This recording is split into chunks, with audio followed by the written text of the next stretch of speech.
Welcome, dear viewers, to a tale of unexpected love and second chances. Enjoy the story. Linda Matthews stepped out of her sleek office building, her Louboutin heels clicking against the pavement as she approached her BMW. The weight of another monotonous day settled on her shoulders like a heavy cloak. At 43, Linda was the epitome of corporate success, CEO of a thriving marketing firm, with a corner office boasting a view of the Manhattan skyline. Yet, as she stood there, key fob in hand, she felt utterly empty. Same old, she muttered, suddenly pocketing her keys and turning away from her car. Not today. On a whim, Linda decided to walk home. It wasn't far, just a few blocks, but it was a deviation from her usual routine, a small act of rebellion against the clockwork precision of her life. As she strolled down the bustling New York street, a brightly colored ice cream cart caught her eye. Linda raised an eyebrow, surprised to see such an old-fashioned vendor in this part of town. Why not, she thought, approaching the cart. I'll have a vanilla cone, please. The vendor, an elderly woman with kind eyes, smiled as she scooped the ice cream. That'll be $2, dear. Linda blinked in surprise. $2? Are you sure? The woman chuckled. Yes, honey. Not everything in this city needs to cost an arm and a leg. As Linda fumbled in her designer purse for cash, something she rarely carried, she felt a strange mix of embarrassment and nostalgia. When was the last time she'd bought something so simple, so normal? Cone in hand, Linda made her way to the nearby park. She settled onto a bench, feeling oddly out of place in her tailored suit among the joggers and dog walkers. As she took her first lick of the ice cream, memories of her childhood flooded back. Eat it slowly, Linda, she mimicked her grandmother's voice, or your tongue will freeze and fall off. Linda smiled sadly at the recollection. Her grandmother had raised her after her parents died in a car accident when she was just 5. She'd been gone for years now, but the memories were still vivid. Lost in thought, Linda didn't notice the ice cream beginning to melt until a deep voice startled her. Excuse me, miss, but you're about to have a vanilla waterfall on your skirt. Linda jerked back to reality, narrowly avoiding a creamy disaster on her expensive outfit. She looked up to see a man standing before her, his blue eyes twinkling with amusement. Oh, thank you, she stammered, hastily licking the drips from the cone. The man gestured to the empty spot beside her. Mind if I join you? I promise I'm not usually in the habit of rescuing strangers from ice cream catastrophes.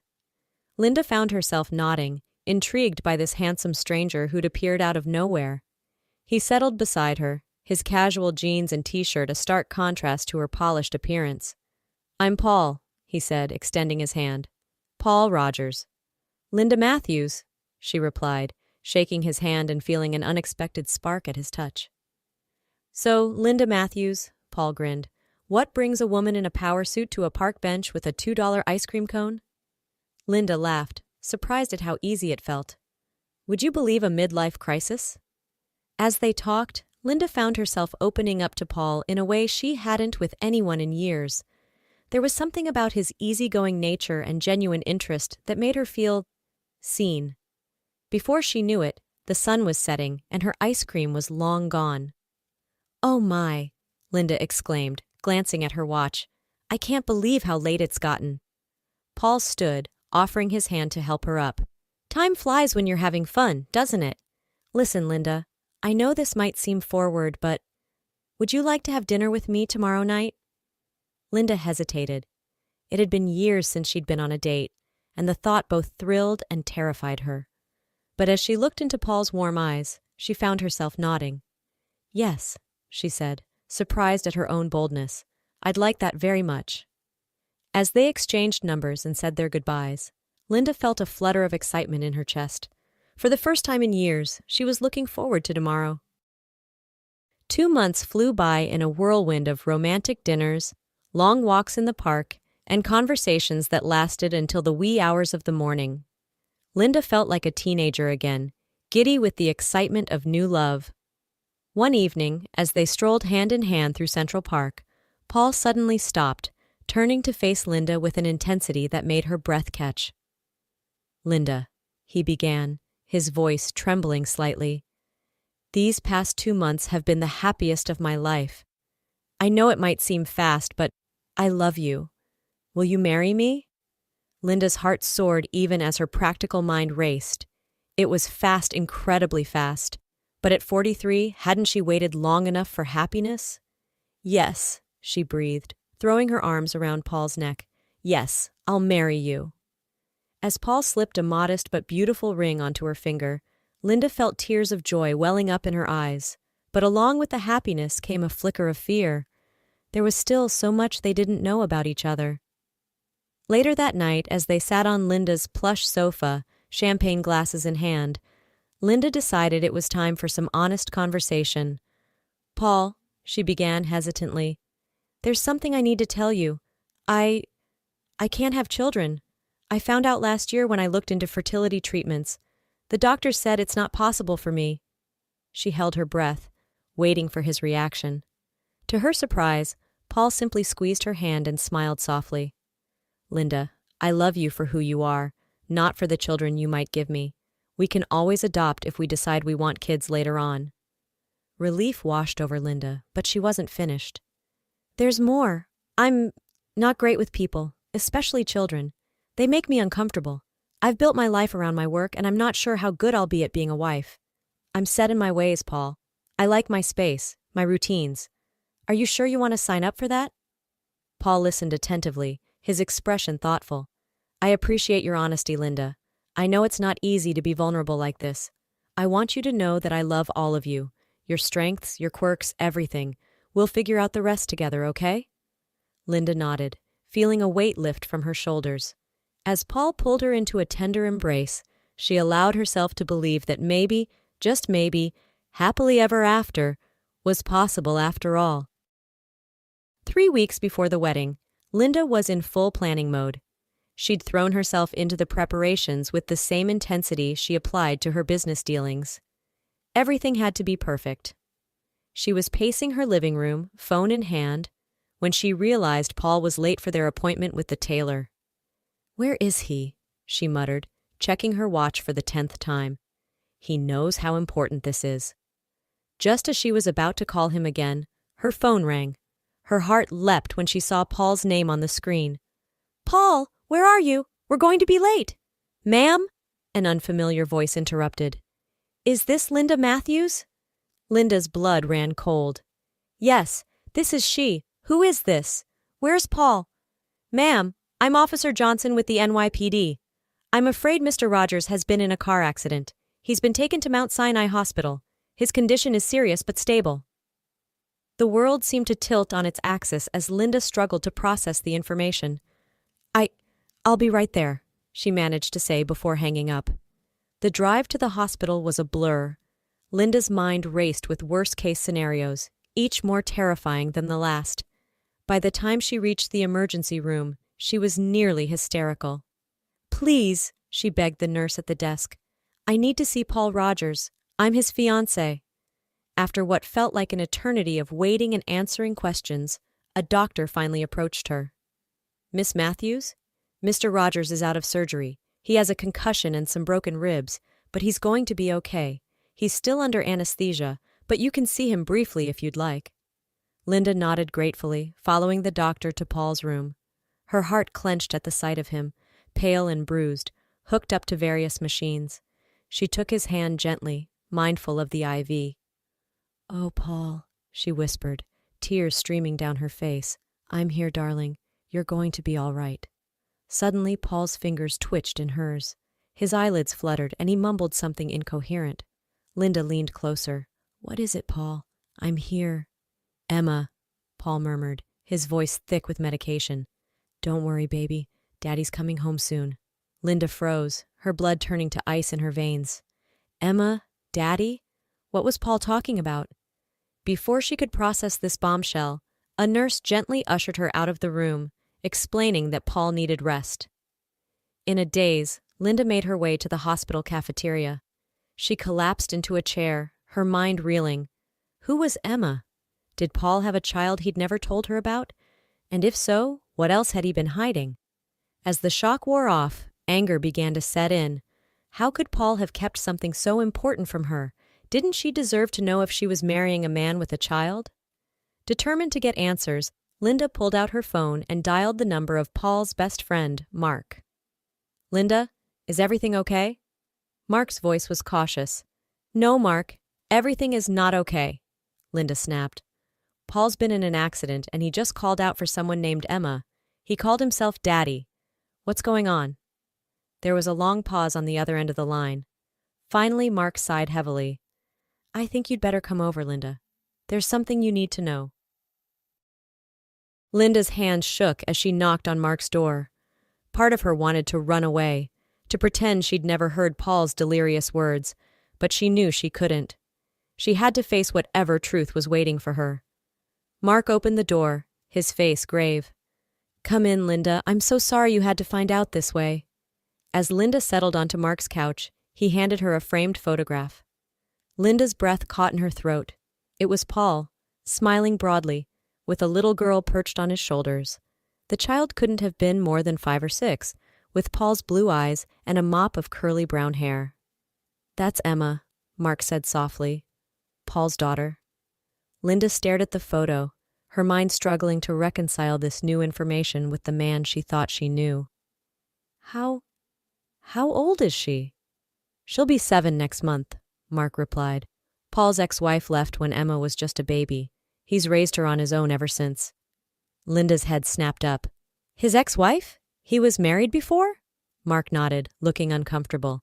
"Yeah, about 8 years ago. It didn't last long. She wasn't ready to be a mother, I guess. Just up and left one day." Linda felt like she was drowning in a sea of revelations. Where's Emma now? Why didn't Paul tell me about her?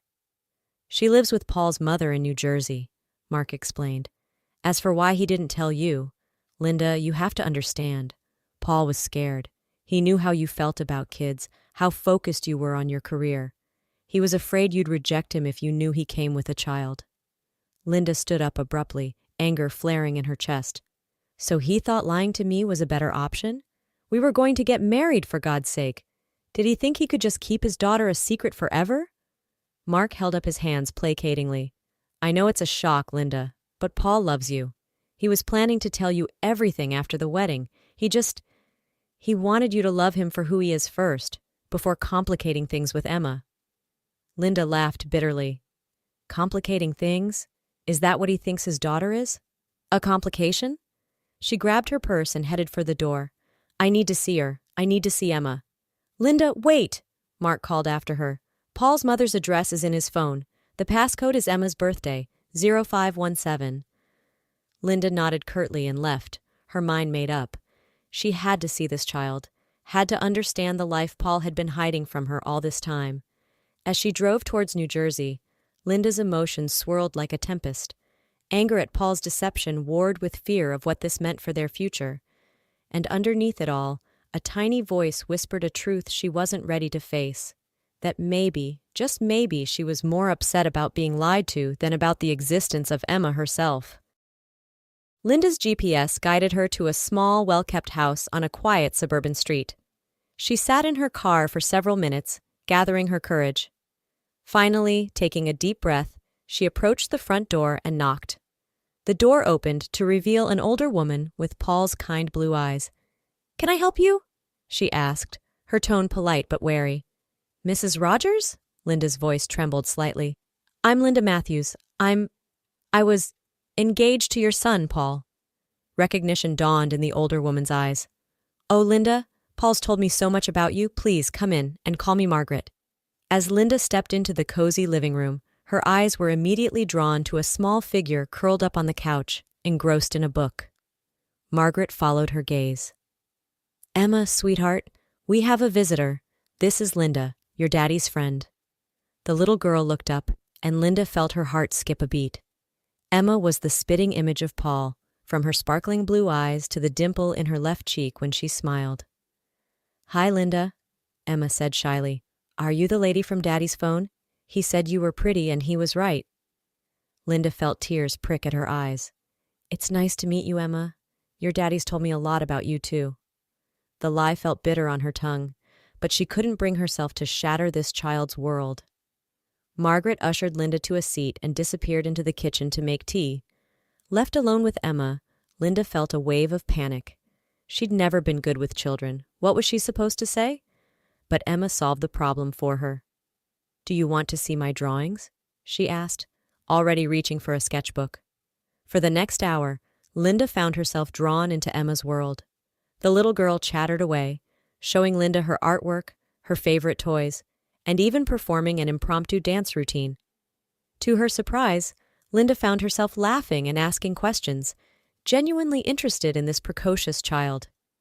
Emma's joy was infectious, and Linda felt the ice around her heart beginning to melt.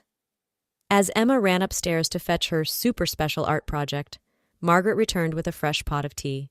"She's a wonderful child," Linda said softly, surprising herself with the sincerity in her voice.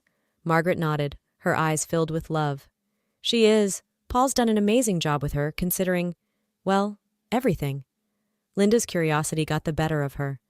"What happened with Emma's mother, if you don't mind me asking?" Margaret's expression darkened. Cheryl was never cut out to be a mother. She and Paul were young. It was a whirlwind romance. When she got pregnant, Paul was over the moon. But Cheryl, she resented the baby from the start. When Emma was 3 months old, Cheryl just up and left. No note, no explanation, just gone.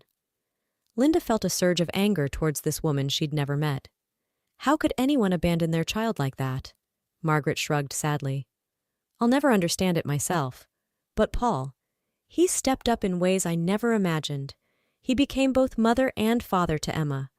It hasn't been easy, but he's given that little girl more love than most kids get from 2 parents." As if on cue, Emma came bounding down the stairs, a large piece of construction paper in her hands. "Look, Linda, I made this for Daddy's new house. Do you think he'll like it?" Linda examined the colorful drawing of a house with 3 stick figures in front. A tall man, a little girl, and a woman with long hair. Her throat tightened as she realized the woman was meant to be her. "It's beautiful, Emma," she managed to say. "I'm sure your daddy will love it." As Linda prepared to leave, Emma threw her arms around her in an impulsive hug. "Will you come back and visit us again? Maybe we can all have ice cream together." Linda found herself nodding, surprised by the warmth spreading through her chest. "I'd like that very much, Emma." On the drive back to the city, Linda's mind was a whirlwind of emotions. The anger she'd felt towards Paul was still there, but it was tempered now by understanding. She could see why he'd been afraid to tell her about Emma, even if she didn't agree with his decision to hide the truth. More surprising was the realization that meeting Emma hadn't been the disaster she'd feared. The little girl was charming, intelligent, and so full of love for her father. Linda found herself wondering what it would be like to be a part of their little family. But could she do it? Could she, Linda Matthews, career woman extraordinaire, become a stepmother? The thought was terrifying and yet oddly appealing. The next morning, Linda returned to the hospital, her heart heavy with the weight of unspoken truths. As she approached Paul's room, she heard voices inside, one of them achingly familiar. "Daddy, when are you coming home? I miss you." Linda froze outside the door, listening to Paul's gentle response. "Soon, Princess. Daddy just needs to get a little stronger first. Are you being good for Grandma?" "Uh-huh. Oh, and I met your friend Linda yesterday. She's nice, Daddy. Can she come live with us when you get better?" There was a pause, and Linda could almost picture the panic on Paul's face.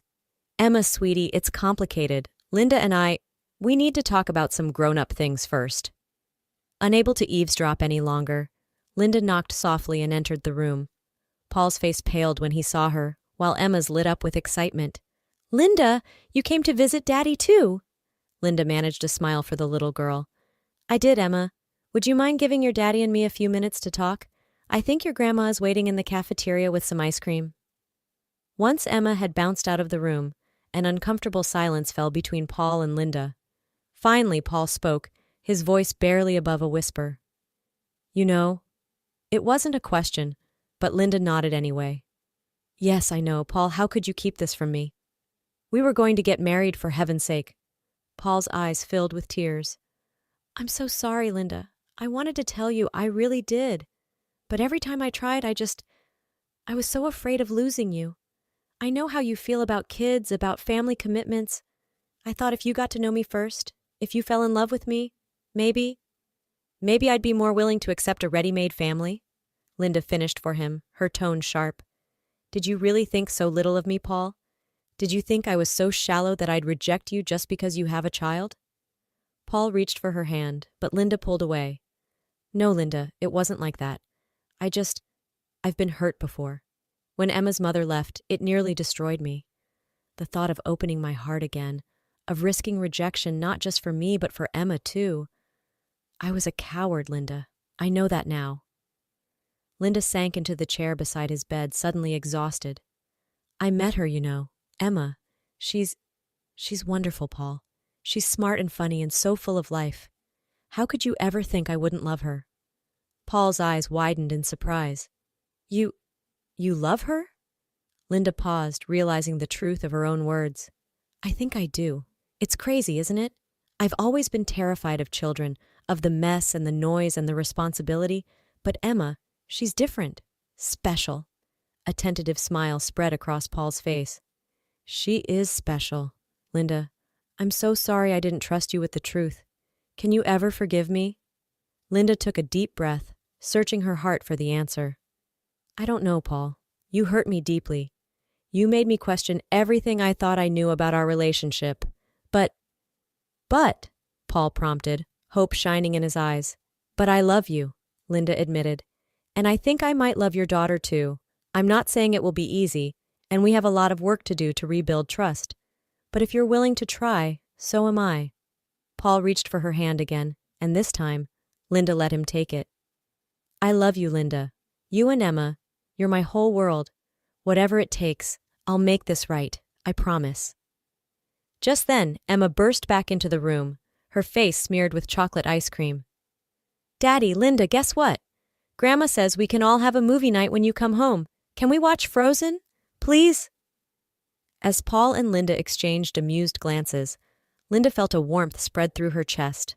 This wasn't the life she'd planned for herself, but looking at Paul and Emma's smiling faces, she realized it might just be better than anything she could have imagined. The summer sun shone brightly on the small gathering in Central Park. Linda stood nervously at the makeshift altar, smoothing down her simple white dress for the 100th time. "Stop fidgeting," her maid of honor Sarah whispered. "You look beautiful." Linda took a deep breath, trying to calm her nerves. Just then, the small string quartet began to play and all heads turned to watch the procession. Paul appeared first, looking dashing in his gray suit. But it was the sight behind him that brought tears to Linda's eyes. Emma, resplendent in a puffy pink dress, walked slowly down the aisle, tossing rose petals with great concentration. As Paul took his place beside Linda, Emma moved to stand between them, beaming up at the couple. The officiant smiled warmly at the trio before addressing the guests. "Friends and family, we are gathered here today not just to witness the union of Paul and Linda, but to celebrate the creation of a new family." As the ceremony progressed, Linda found her nervousness melting away. This felt right, in a way she never could have imagined a year ago. When it came time for the vows, Paul turned to face her, his eyes shining with love. "Linda, you came into my life like a whirlwind, turning everything upside down in the best possible way. You've taught me the true meaning of partnership, of honesty, and of unconditional love. I promise to always be open with you, to support your dreams as you've supported mine, and to be the best husband and father I can be.